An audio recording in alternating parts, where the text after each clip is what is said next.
여러분, 우리는 계속해서 산상수훈에 대해서 살펴보고 있습니다. 예수님께서 이 산상수훈을 말씀하실 때에 가장 먼저 말씀하시는 것은 팔복에 대한 얘기였습니다. 사람들이 가장 관심 있는 것이 복이죠, 복. 그래서 아마도 예수님께서 우리 인간의 그런 필요와 또 약함들을 감안하시고 팔복을 먼저 말씀하시지 않았나 그런 생각을 해보게 됩니다. 팔복을 말씀하시고 나서 예수님은 저와 여러분 그리스도인들이 이 땅에 왜 존재해야 되는가, 우리의 존재 목적에 대한 얘기를 해주셨어요. 한마디로 딱 요약하면은 우리가 존재하는 이유는 하나님께 영광을 돌리기 위해서 우리가 존재한다, 그렇게 가르쳐 주셨고요.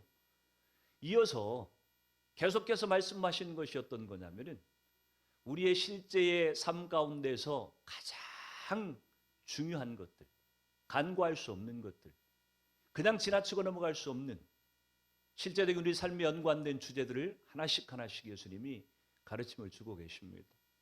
율법에 대해서 말씀하시고 인간관계에 대해서, 또 간음에 대해서, 맹세에 대해서 그렇게 말씀을 하셨고, 오늘 읽은 이 본문 말씀으로 오면은 우리가 살면서 악한 자들을 향해서 어떻게 대하며 살아가야 될 것인가에 대해서 우리에게 말씀을 해주고 있다고 하는 것입니다.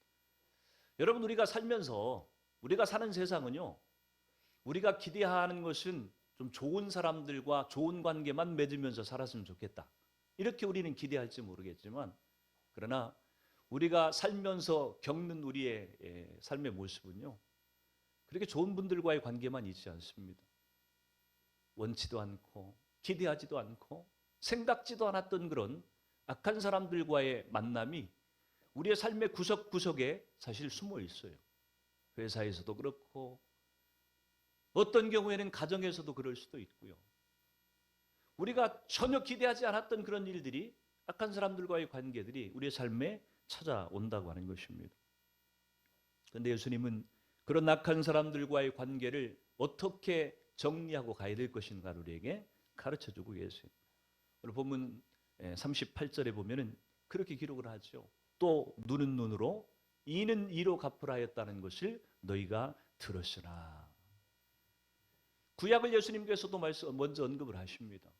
구약에 얘기하고 있는 악한 자들을 상대할 때에 구약에서는 어떻게 가르쳤는가를 지금 말씀해 주고 계시는데, 요약을 그렇게 해놨어요. 또 눈은 눈으로 이는 이로 갚으라 하였다는 것을 너희가 들었으나. 구약에서 우리가 이미 배웠다고 하는 것이에요. 악한 자들을 어떻게 대해야 될 것인가.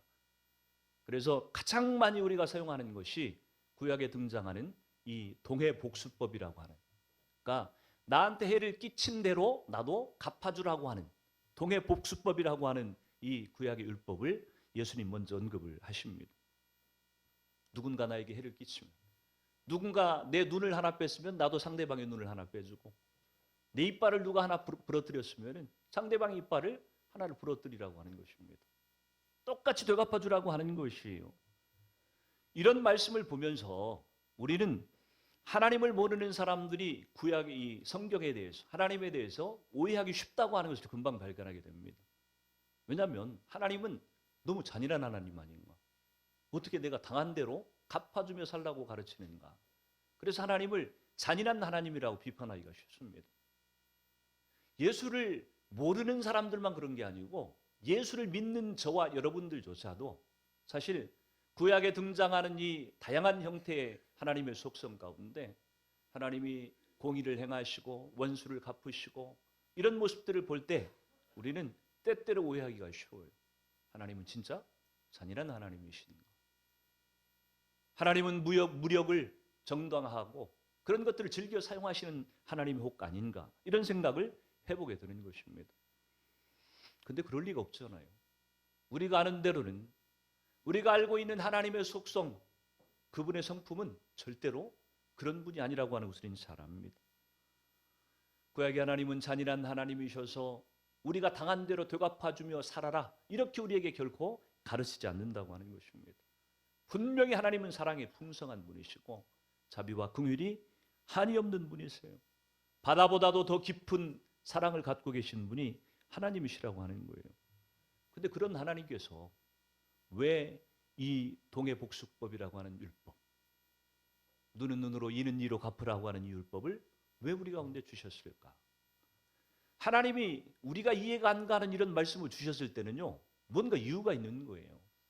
우리는 성경을 보다가 이 성경이 우리가 생각하는 상식과 내가 알고 있는 가치관과 충돌이 된다. 잘 안 맞는 것 같다. 이런 느낌이 들면 우리는 하나님이 틀렸나? 잘못 말씀하셨나? 성경이 잘못 기록되었나? 혹시 성경이 계속 기록되어 오면서 사람들이 잘못 적은 것은 아닌가? 여러분, 우리는 이런 식으로 접근하기가 쉬운데 사실은 그렇게 바라보면 안 됩니다. 성경이 이해가 안 되고 내 상식과 내가 갖고 있는 가치관과 맞지 않을 때, 그럴 때 항상 우리는 하나님께서 분명히 이유가 있어서 이 말씀을 이렇게 적용하셨구나 하는 것들을 다시 생각해야만 됩니다. 이유가 있어서 그렇게 말씀하시는 것이에요. 하나님께서 눈은 눈으로 이는 이로 갚으라 이렇게 말씀하신 이 율법을 주신 것은요, 굉장히 단순한 이유 때문입니다. 어렵고 복잡한 이유 때문이 아니에요. 하나님께서 사람을 지으셨기 때문에, 당신의 형상을 따라 사람을 지어놨기 때문에, 당신의 형상인 사람이 죄를 짓고 어떻게 악해졌는지를 아시는 분이시기 때문에 하나님께서 악한 인간의 속성들을 잘 배려하셔서 이 율법을 주셨다고 하는 것입니다. 사람은요, 보통 힘들고 억울한 일들을 당하면요, 되에 갚아줘야 직성이 풀리는 게 사람이에요. 죄인의 특성이에요. 다시 말해서 우리의 본성이라고 하는 것은요, 누가 내 눈 하나를 만약에 상했다 그러면 우리는 두 눈을 빼버려야 직성이 풀리는 사람들이에요. 그보다 덜한, 내가 당한 피해보다도 억울함보다도 더 적게 뭔가를 갚아주면은 사람은 분이 풀리지 않는 것이 죄성을 가진 인간의 모습이라고 하는 것입니다. 하나님이 인간의 이 미성숙함을 아시는 거예요. 죄로 인해서 악해진 사람의 모습을 하나님은 너무 정확히 꿰뚫고 계시는 것입니다. 그래서 인간의 이 악함을 세심하게 배려하신 결과 하나님께서 이 동해복수법이라고 하는 눈은 눈으로 이는 이로 갚으라, 이 법을 지금 정해 주셨다고 하는 것입니다. 인간의 마음속에서 쉴 새 없이 틈만 나면 내가 당한 것보다도 더 2배로 3배로 갚아줘야 분이 풀리는 인간의 이 죄성의 강물을 하나님께서 막아주시기 위해서 이 동해복수법이라고 하는 율법을 주셨다고 하는 거예요. 여러분, 바다에 가보면 아무리 잔잔한 바다라고 할지라도 파도가 없는 바다는 없습니다. 혹시 파도 안 치는 바다 보셨어요? 아무리 바다가 잔잔해도 파도는 항상 있어요. 하물며 태풍이 분다거나 바람이 강하게 불면 바다의 파도가 강해진다고 하는 것은 두말할 것도 없는 일입니다. 만약에 바다에서 파도를 안 치게 한다고 한다면 바다가 아니에요. 더 이상 재미가 없어요. 여러분, 밋밋한 민물 호수에서 수영을 하면 진짜 힘이 들고 팍팍합니다. 그런데 바다에서 파도를 이용해서 수영을 하면요, 얼마나 힘이 덜 들고 수영을 할 수 있는지 몰라요. 그러니까 진짜 수영을 좋아하는 사람은요, 파도가 있는 바다에서 수영하는 것을 좋아해요. 실력이 없는 사람, 이런 사람들은 이렇게 파도가 안 치는 호수에서 수영하기를 좋아하지만 저는 참고로 바다에서 수영하는 것을 좋아합니다. 뭔 얘기인지 아시겠죠? 바다에서 파도를 치게 하지는 않을 수 없어요. 그렇잖아요. 근데 파도를, 강한 파도를, 악한 파도를 깨트릴 수는 있어요. 어떻게 하면요? 방파제를 만들어 놓으면은 그 강하고 집채만한 파도가 달려와서 이 방파제에 부딪혀 가지고 깨어지는 거예요. 부서지는 것이, 힘이 약화되는 것입니다. 하나님께서 이 구약의 율법이라고 하는 것을 우리 가운데 주신 것은요, 우리 악함을 하나님이 아신 거예요. 그래서 마치 방파제와 같은 율법을 우리한테 만들어 주심으로 인해서 우리 속에 더 복수하고 싶고 더 죄짓고 싶고 그런 이 폭력의 강물을 하나님께서 막아주셨다고 하는 것입니다. 여러분, 이스라엘 백성들이 가나안 땅에 정착할 때에 도피성이라고 하는 제도를 만들라고 하죠. 그런데 이 도피성에는요, 아무나 들어갈 수 있는 게 아니에요. 고의로 누군가를 죽이고 살인을 한 사람은요 절대로 이 도피성에서 받아주지 않습니다. 누구만 받아줘요? 부지 중에 생각지 않게 도끼로 나무를 자르다가 도끼 자루가 부러져 가지고서 이 도끼가 튀어서 누군가 옆에 맞아 죽었어요. 이건 죽일 의도가 없었잖아요. 실수로. 고의가 아닌 실수로 누군가를 죽였을 때에 그때 이 사람이 도망칠 수 있는 것이 도피성이었어요. 하나님이 아시는 겁니다. 이 사람이 일부러 사람을 죽였나 아니면 실수로 부지 중에 사람을 죽였나 하나님은 아시는 거예요. 세상의 법은 그런 것들을 구분하지 않습니다. 결과만 놓고 세상 법은 판단을 하도록 되어 있어요. 그런데 하나님은 인간의 심성까지도 지으신 분이기 때문에 우리를 잘 아시는 거예요. 그래서 우리 속에 있는 그 악함들, 그것들을 잘 감안해서 이 도피성 제도라고 하는 것을 만들었다고 하는 것입니다. 어떤 사람이 내가 사랑하는 사람에게 해를 끼치면요, 우리는 이렇게 정신이 돌아버려요. 그렇죠? 되는 게 없어져요. 그래서 막 복수를 해주고 싶은 유혹이 든다고 하는 것입니다. 그런데 이런 약함을 하나님께서 정확하게 아시고 우리한테 그 죄를 이길 수 있는, 그 죄를 짓는 것들을 극복할 수 있는 길을 열어주시는 거예요. 그것이 구약의 율법이라고 하는 것을 우리에게 주신 목적이라고 하는 것입니다. 그래서 여러분, 하나님이 주신 율법이라고 하는 것은요, 하나도 문제가 되는 게 없어요. 실수한 것도 아니고 잘못 기록된 것도 아니에요. 다만 문제라고 한다면 뭐가 문제예요? 율법을 지켜야 되는 사람이 문제인 것이에요. 사람. 율법이 문제가 아니라 사람이 문제인 것입니다.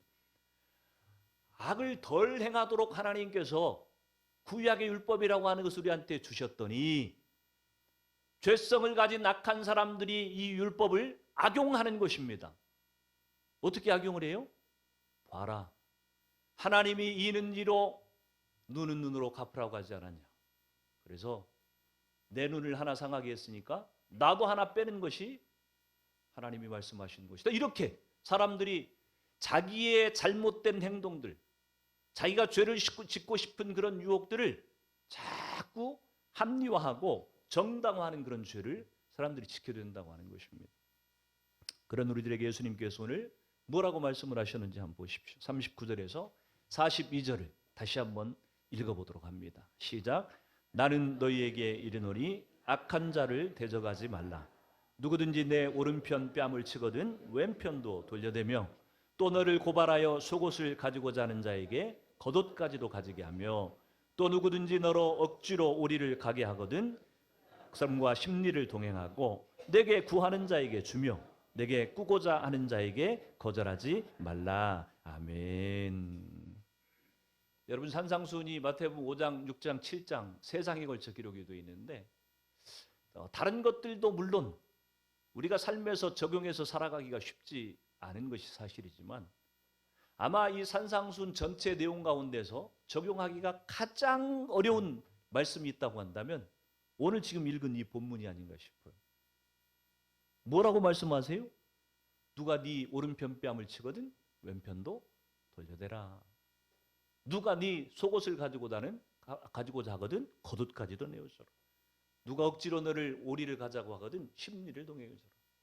너한테 구하는 자에게 꾸고자 하는 자에게 거절하지 말고 다 주어라. 이게 예수님이 지금 말씀하시는 거예요.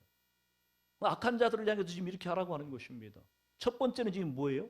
네 오른편 뺨을 치거든 왼편도 돌려대라. 이렇게 지금 말씀을 하고 있어요. 여러분, 저는 지금까지 자라면서 누구에게 따귀를 맞아본 기억이 없는 것 같아요. 아무리 기억을 더듬어 봐도 따귀를 맞은 기억이 있나 내가? 없었던 것 같아요. 저희 아버지가 굉장히 엄하신 분이라고 제가 가끔 말씀을 드렸잖아요.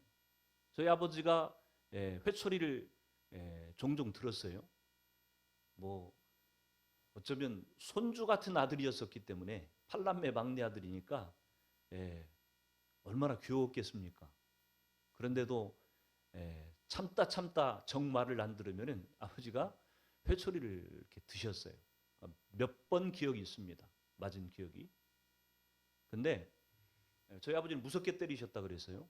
무궁화 나무를 한 다발 묶어다가 잘라다 묶어놓고 저를 때리셨어요. 근데도 기억을 더듬어 보면은 손찌검을 하시진 않았어요. 저를. 손으로 때리시진 않았어요. 아버지가 그때는 신앙이 없으셨을 때인데 분명히 성경적으로 뭐 저를 교훈하려고 그런 것 같지는 않고 그 막 손으로 저를 때리지는 않았던 기억이. 따귀는 더더욱이 맞아본 적이 없어요. 혹시 여러분 가운데 따귀 맞아본 기억이 있다고 한다면은 인생을 좀 한번 하나님 앞에 잘 돌아봐야 돼요. 내가 잘 살았나?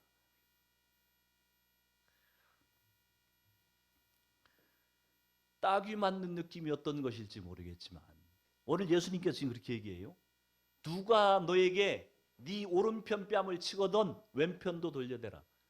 여러분 보통 사람들이 거의 다가 오른손잡이에요. 그렇죠? 왼손잡이는 가끔 있지 뭐 거의 다가 99%가 오른손잡이죠. 근데 오른손잡이가 뺨을 때린다. 그러면 상대방의 어느 쪽이에요? 왼쪽 뺨이에요. 왼쪽 뺨. 근데 반대편도 돌려대라고 지금 얘기를 하고 있어요. 여러분 오른편 뺨을 맞는다고 하는 얘기는요. 지금 오른손잡이가 쳤을 때 왼편이 맞아야 되는데 오른편 뺨을 때렸다고 하는 것은요. 반대편 뺨을 때렸다는 얘기입니다. 이 얘기는 무슨 얘기냐면 손등으로 때렸다는 얘기예요. 그러니까 사람이 그래도 좀 괜찮은 사람들은 정상적으로 때리지만 진짜 그 사람을 경멸하거나 모욕할 때는요. 손등으로 이렇게 때리잖아요. 그렇죠? 무시한다는 뜻이에요. 그렇게 경멸하고 모욕하며 나를 내 따귀를 때려도 어떻게 하라고요? 반대편도 돌려대요. 이게 지금 예수님께서 주신 가르침입니다. 두 번째는 뭐예요? 너를 송사해서 속옷을 가져가려고 하거든 겉옷까지도 내어줘라. 여러분 이스라엘 사람들에게 있어서 겉옷이라고 옷이라고 하는 것은요. 오늘날 옷하고는 차원이 다릅니다. 우리야 뭐 옷이 널려 있어가지고 뭐 아무거나 골라 입고 다니는 때지만 이 당시에는 옷이라고 하는 것이 너무 귀할 때여가지고 겉옷 한 벌은 한 사람이 갖고 있는 전부예요. 전부. 겉옷값이 비싸기도 했고요. 귀하기도 했고 더더군다나 이스라엘은 밤과 낮의 기온차가 크기 때문에 낮에는 그냥 들고 다닐지 모르겠지만 밤이 돼서 기온이 떨어지면 이 겉옷을 이불 삼아서 들판에서 잠을 자기도 했고 그래서 옷이라고 하는 것이 지금처럼 단순한 패션이 아니에요. 우리나라처럼 이 냉난방이 잘 된 나라에서는 뭐 여름에도 우리 둘째 아들을 보면은 여름에도 긴팔을 입고 다녀. 엄마가 맨날 빨래를 하면서 그래. 너는 왜 이 무거운 긴팔을 왜 여름에 입고 다녀? 개념이 사라졌어요 옛날하고. 그러니까 패션 개념이지 옷이 뭐 우리의 생명과 직결된다는가 이런 때가 아니라고 하는 것입니다. 그러나 이스라엘에서 이 겉옷이라고 하는 것은 자기의 생명을 지키는 수단에 해당이 되는 것이 이 겉옷이었단 말이에요. 근데 누가 너에게 억지로 네 속옷을 뺏어가려고 하거든 겉옷까지도 내어주라. 무슨 얘기예요? 나한테 억지를 부리는 사람에게 아예 대응할 생각을 하지 말라고 하는 얘기예요 지금. 요즘 그리스도인들은 참 많이 바뀐 것 같아요. 나한테 누군가가 조금만 손톱만큼만 해를 끼치려고 해도 안 당하려고 그러죠. 그걸 당하고 사는 것은 바보 같은 것이고 모자란 사람이라고 생각을 해서 절대로 억울한 일을 당하려고 하지 않습니다. 어떻게든 되갚아 주려고 하고 어떻게든 손해를 안 보려고 하고 이게 요즘 그리스도인들의 보편적인 모습이라고 하는 것입니다. 하여튼 예수님께서 세 번째 지금 또 말씀하신 것이 뭐냐면 억지로 누가 너를 오리를 가게 하거든 심리를 동행해 줘라 그렇게 얘기를 하고 있어요. 이 얘기는 당시에 로마 군인들이 물자를 운반할 때에 민간인들을 징집해 가지고서 쓸 수 있었어요. 그러니까 이렇게 살고 있는 민간인들한테 로마 군인이 와가지고 당신 누구누구 나와 이 물건 좀 저기까지 옮겨야 되겠어 이렇게 일을 시키면 순종해야만 되었어요. 근데 그것도 규정이 있었단 말이에요. 그러니까 1마일 오리까지만 합법적으로 강제로 이렇게 노동을 시킬 수가 있었어요. 근데 예수님이 지금 뭐라고 가르쳐 줍니까? 로마 군인들이 와서 너한테 억지로 오리를 가자고 하거든 너는 심리까지 동행해줘라. 이 얘기를 지금 하고 있어요. 간이고 쓸개고 다 빼주라는 얘기예요 지금. 마지막으로 얘기하는 것이 있다면 구하는 자에게 꾸고자 하는 자에게 절대로 거절하지 마라. 이렇게 지금 얘기를 하고 있습니다. 나한테 누가 구하고 꾸고자 하는 자에게 거절하지 말라. 참 어려운 얘기죠. 참 어려운 얘기예요. 이게 쉬운 적용입니까 이게? 이 말씀을 할 때 정말 우리가 이 헷갈리는 것들은 어떤 거냐면은 그러면 거지가 와가지고 술병 하나 한 손에 술병 들고 와가지고 찾아와가지고 돈 좀 주세요. 그러면 이 거지가 분명히 이 돈 받아가지고서 술 사 먹을 게 뻔하다. 그런데도 줘야 됩니까? 이렇게 질문하는 분들이 있어요. 요즘은 뭐 별로 없지만 옛날 전철에서 뭐 선글라스 끼고 맹인인 척하고 이렇게 구걸하는 사람한테 줘야 됩니까? 그 구걸에 응해줘야 되는 겁니까? 거절해야 되는 것입니까? 이런 질문들을 우리가 할 때가 종종 있습니다. 근데 만약에 저한테 질문을 한다고 한다면 저 뭐라고 대답할 것 같아요? 묻지 말고 주라고 얘기합니다. 실제로 저도 묻지 않고 주려고 노력을 해요. 근데 사람이니까 자꾸 판단이 되잖아요. 너무 뻔한데 저걸 꼭 줘야 되나? 저 사람을 오히려 더 술 먹게 해서 나쁜 쪽으로 가게 하는데 내가 일조하는 것 아니냐? 여러분 막 이렇게 해석하잖아요. 그러면서 주려고 했다가 다시 집어넣고 안 주고. 우리 이럴 때들 종종 있잖아요.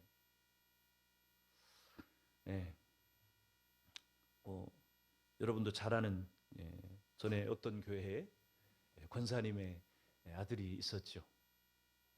제가 사임하고 나서 교회를 어느 날 갔더니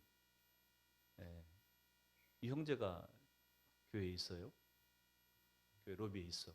그래서 그날도 어김없이 술을 거나하게 취해가지고서 그래서 일부러 제가 찾아갔습니다.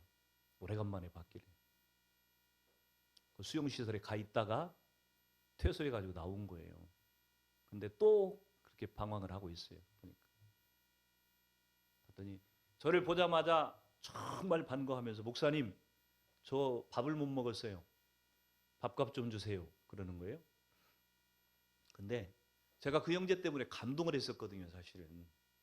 제가 그 교회를 사임한다고 하니까 저한테 간사님을 통해 가지고서 봉투를 하나 전달해 왔어요.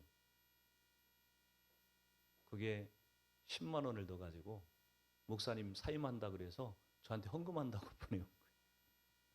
제가 그걸 받고서 와, 이 형제에게 이걸 받아야 되나. 근데 하나님이 주신 마음이라고 본인이 그렇게 써가지고서 봉투를 줬는데 제가 안 받을 수가 없잖아요. 그래서 그것도 생각나고 그래서 그 형제한테 이제 그만 술 좀 먹어. 어디서 하고 다녀? 그렇게 엄마한테도 안 가고요. 그냥 여기저기 다니고 있어요. 그 형제에게 순간적으로 그런 생각이 들었어요. 분명히 얘 이거 주면은 분명히 가서 또 술 사 먹을 텐데 줘야 되나? 말해야 되나? 근데 고민하지 않고 그냥 줬어요. 충분히 줬어요. 술도 사 먹고 밥도 사 먹을 필요 이상의 충분한 만큼을 제가 줬습니다.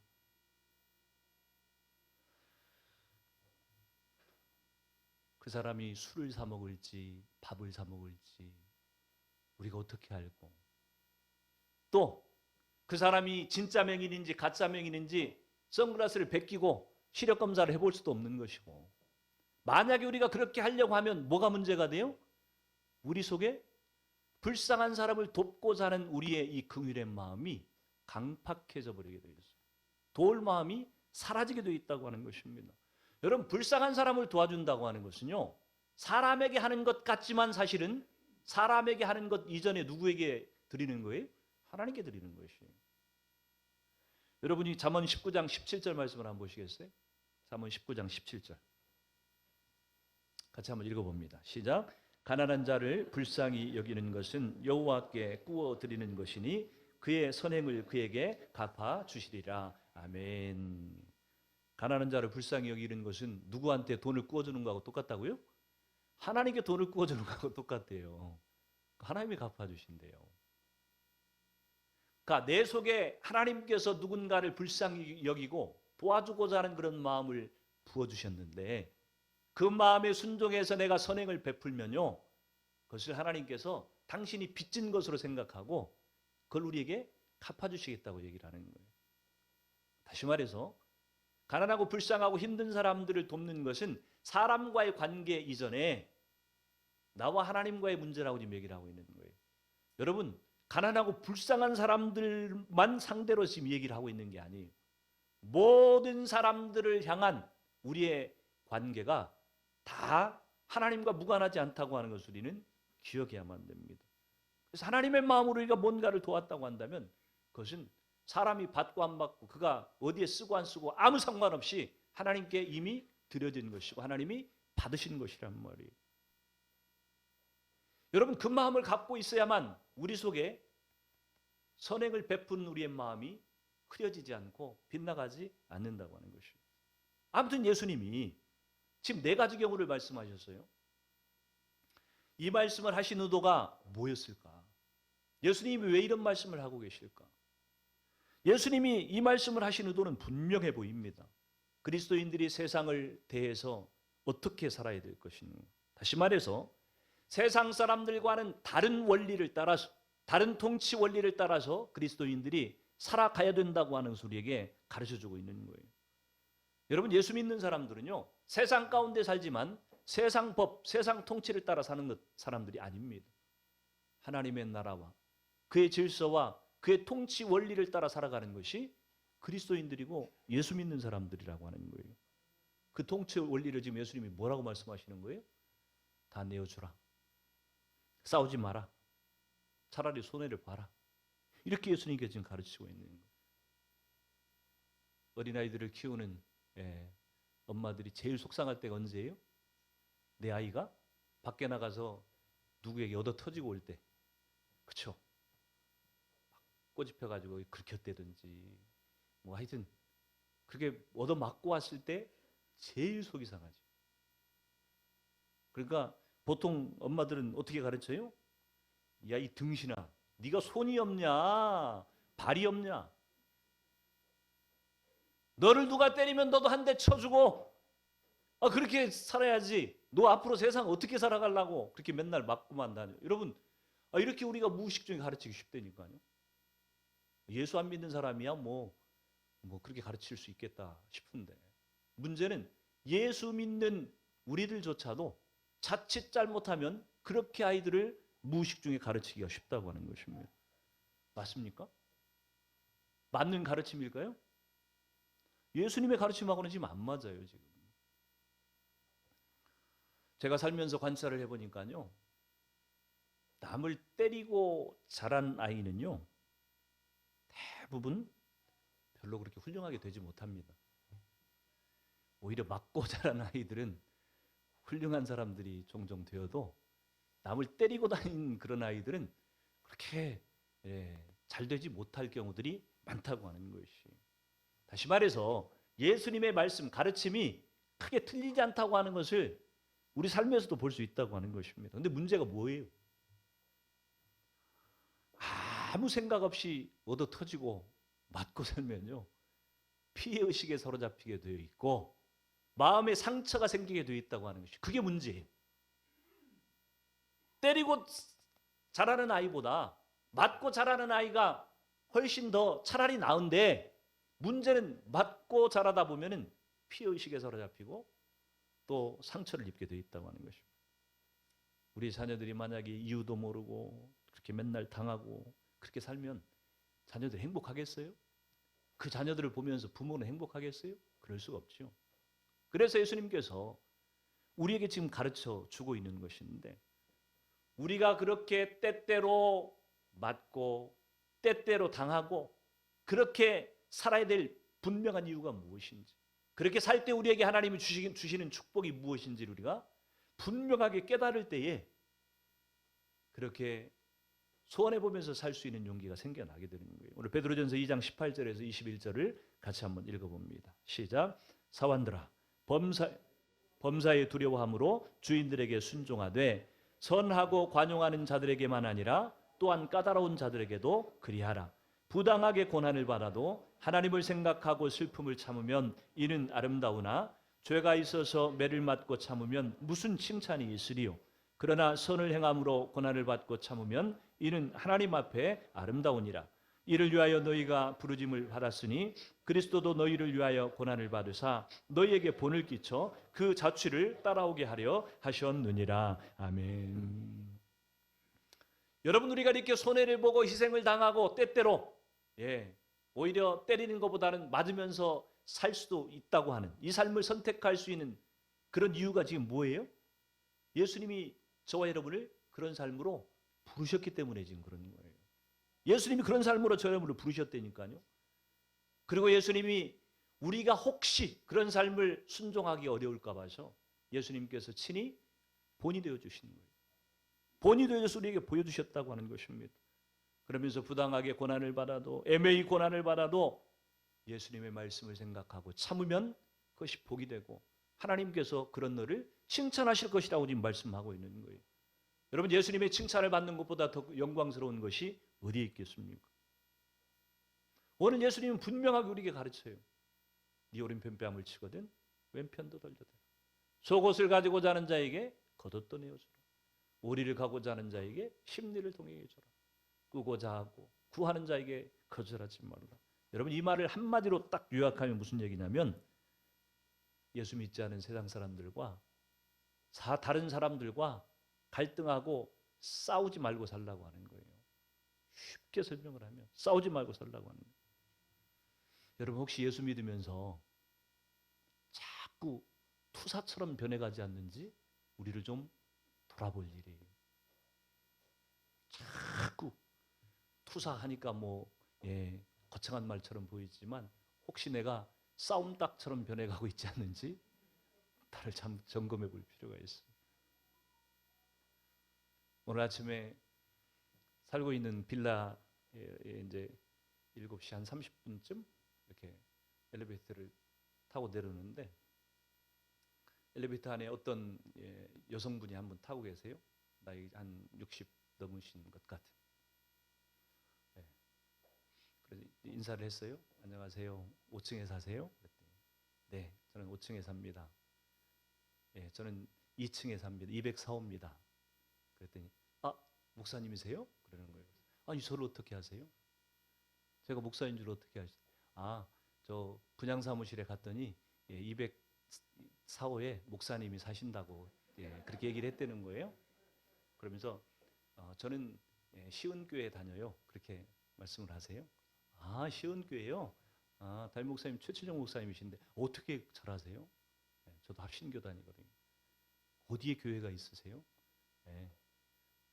저 어느 교회에 있다가 사임하고 개척했어요. 합신에서는 요즘 개척들을 안 해가지고서 합신교단이 어렵다 그러는데 목사님이 개척을 하셨네요. 이 얘기를 제가 왜 하는 줄 아십니까? 교회가 사택이 교회 코앞에 있을 때는 항상 신경을 썼어요. 긴장을 했어요. 왜? 내가 목사라고 하는 것이 너무 분명하게 드러나니까. 근데 교회하고 사택이 떨어져 있으니까 사택에 있을 때는 내가 목사인 것을 자꾸 안 드러내고 싶은 그런 유혹이 생기는 것 같다는 느낌이 들었어요. 제가 나를 목사로 알아보는 것 뭐 나쁘지는 않은데 내가 목사로 자꾸 알려지면은 모든 행동거지가 또 조심스러워야 될 것 같고. 무슨 얘기예요 이게? 제 삶이 사람들이 보는 저하고 사람들이 보지 않을 때의 송목사가 일치하지 않는 그런 면들이 있으니까 제가 두려운 거죠. 제가 참 죄송했어요. 하나님 앞에. 저번 날 뭐 이런 얘기는 제가 잘 안 하는데 빌라에다 차를 대려고 갔는데 차 한 대가 완전히 길을 반쯤 가로막고서 이렇게 차를 대놓은 거예요. 순간적으로 그날 교회 와가지고 뭘 막 하면서 그날 굉장히 제가 피곤해 있었거든요. 그런데 아내가 이제 전화를 했는데 저는 저 한 40분쯤 떨어진 곳에 와 있기 때문에 못 갑니다.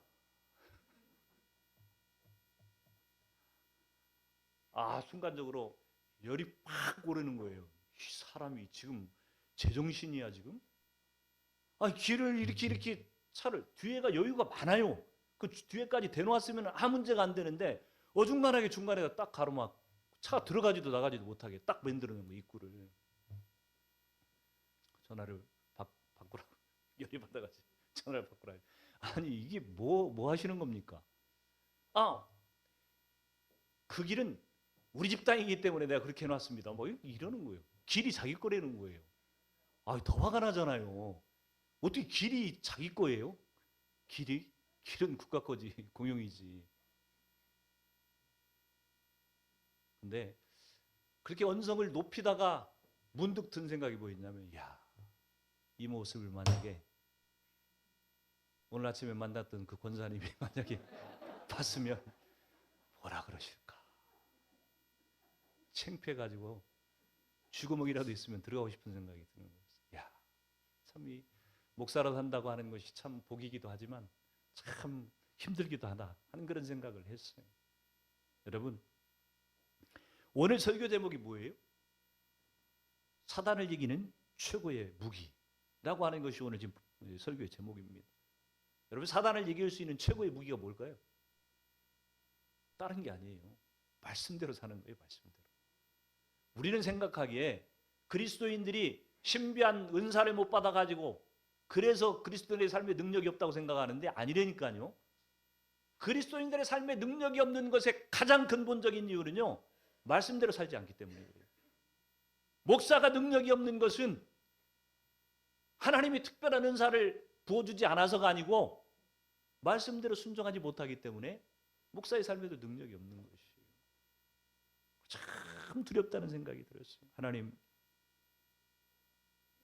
내가 다른 어떤 특별한 능력을 하나님께 구하는 목사가 아니라, 그런 성도들이 아니라 오늘 적어도 하나님께서 내게 말씀하신 대로 내가 순종하여 살기만 한다면 그것이 그리스도인들의 능력이고, 사단이 더 이상 우리에게 말도 걸지 못하고 세상 말로 우리한테 기도 펴지도 못하고 쪽도 쓰지 못하게 만드는 비법이 무엇이냐면 말씀대로 사는 거예요. 말씀대로.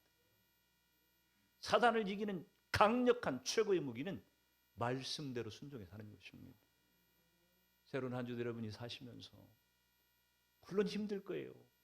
막 그렇게 열받칠 때 참는다고 하는 건 쉬운 일 아닙니다. 근데 그럼에도 불구하고 우리는 예수님께서 그렇게 말씀하셨으니까 그 말씀이 진리이고 그 진리대로 사는 것이 옳은 것이고 정답이라고 하는 것을 우리는 알기 때문에 참고 또 참고 손해보고 또 손해보고. 근데 그냥 참고 그냥 손해를 보려고 하면 억울해가지고 여기에 스트레스를 받아가지고서 안 좋아지니까 이유를 알아야 돼요. 목적을 알아야 되는 것이. 그게 뭐예요?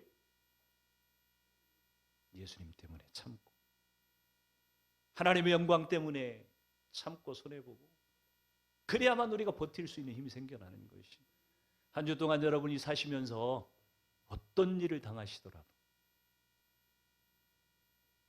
예수님을 생각하고 잘 참음으로 우리에게 베드로전서에서 말씀하신 것과 같이 하나님의 칭찬이 있는 그런 삶을 살아가실 수 있기를 주 이름으로 축원합니다. 같이 기도합니다.